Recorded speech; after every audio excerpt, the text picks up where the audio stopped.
Bom dia, queridos irmãos e amigos. É um prazer estar com vocês aqui nesta manhã para juntos meditarmos um pouco na palavra de Deus e ganharmos fortalecimento para a nossa fé, o que é muito importante na nossa caminhada cristã. Em todo o tempo que nós possamos ter esse contato, essa intimidade com o Senhor. E isso só vamos ter através da meditação, da contemplação da divindade, que vem através da leitura do Santo Livro, das Escrituras Sagradas, essa solenidade que traz para nós a indicação de uma nova vida, que nos mostra o caminho, que nos dá direção. A palavra nos mostra lá no livro de Salmos que ela é lâmpada para os nossos pés e luz para o nosso caminho. Qualquer pessoa que pretende andar com Deus, evidentemente precisa conhecer as Escrituras para que ele possa entender e conhecer melhor o Todo-Poderoso. E nós estamos aqui no livro de Atos dos Apóstolos, no capítulo 26, do verso 30 até o verso 32, falando da formação da igreja, como estavam vivendo as pessoas naquele momento,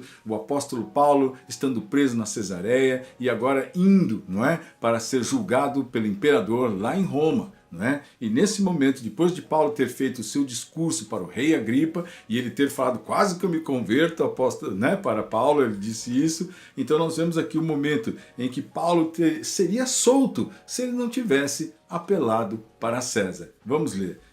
Está escrito: a essa altura levantou-se o rei e também o governador e Berenice, bem como todos que estavam assentados com eles. E, havendo-se retirado, falavam uns com os outros, dizendo: este homem nada tem feito passível de morte ou de prisão. Então Agripa se dirigiu a Festo e disse: este homem bem podia ser solto, se não tivesse apelado para César.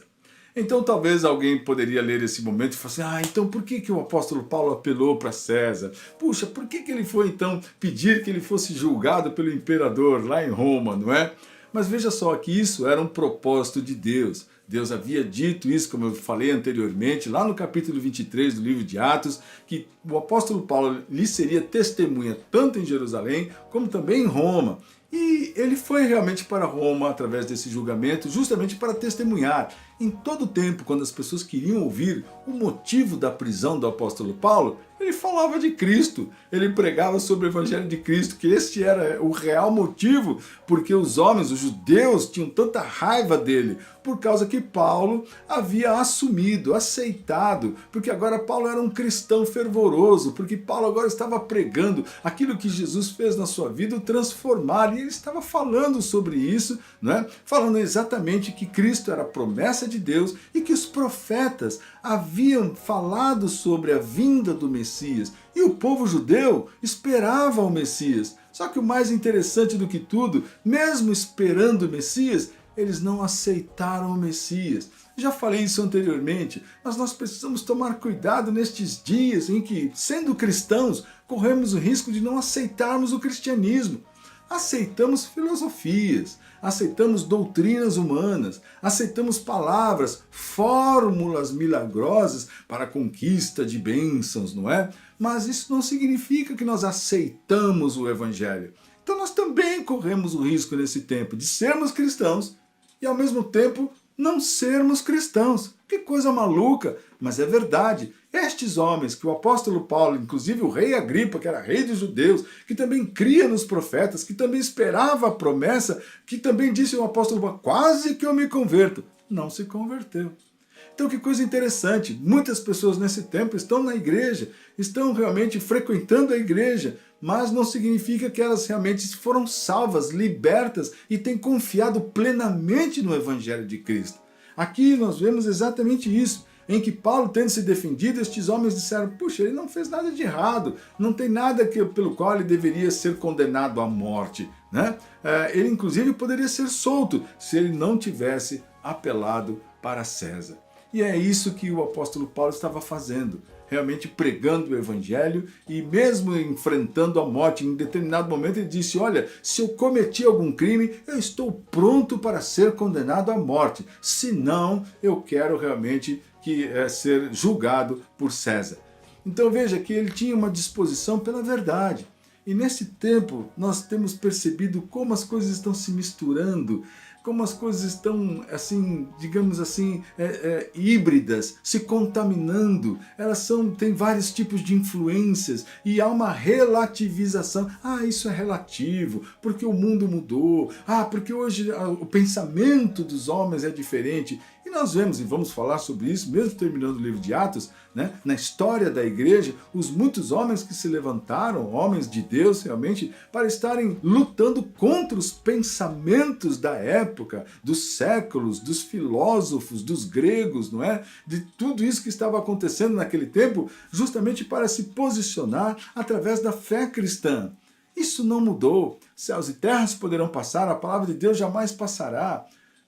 Deus é imutável. Como alguém pode pensar que o Deus de Abraão, que o Deus de Moisés, que o Deus que criou Adão e Eva, agora é um outro Deus? Ele pensa diferente? Seus sentimentos ou seu caráter mudou? Ele é um outro Deus que entende realmente como é o mundo nos dias de hoje? Nós precisamos tomar cuidado com estas coisas, porque Deus é um só e Ele permanece o mesmo. Ele é imutável, como está escrito nas Escrituras. E só quem lê, só quem busca entender é que sabe e percebe isso na reação, na ação de Deus durante a história da humanidade. Portanto, abra o teu entendimento para que você perceba a necessidade de você buscar o Evangelho de Cristo e se adaptar e perceber como esse Evangelho precisa transformar o teu jeito de ser e mudar o teu jeito de viver, as suas prioridades.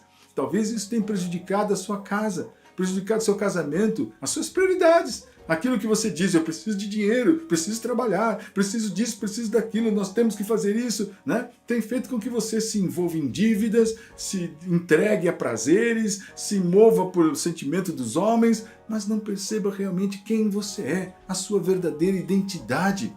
Então abra o seu entendimento, não para tomar atitudes ou decisões drásticas, mas para pedir: Jesus, entra no meu coração, me ajuda a viver para ti e a viver realmente para a glória do teu nome.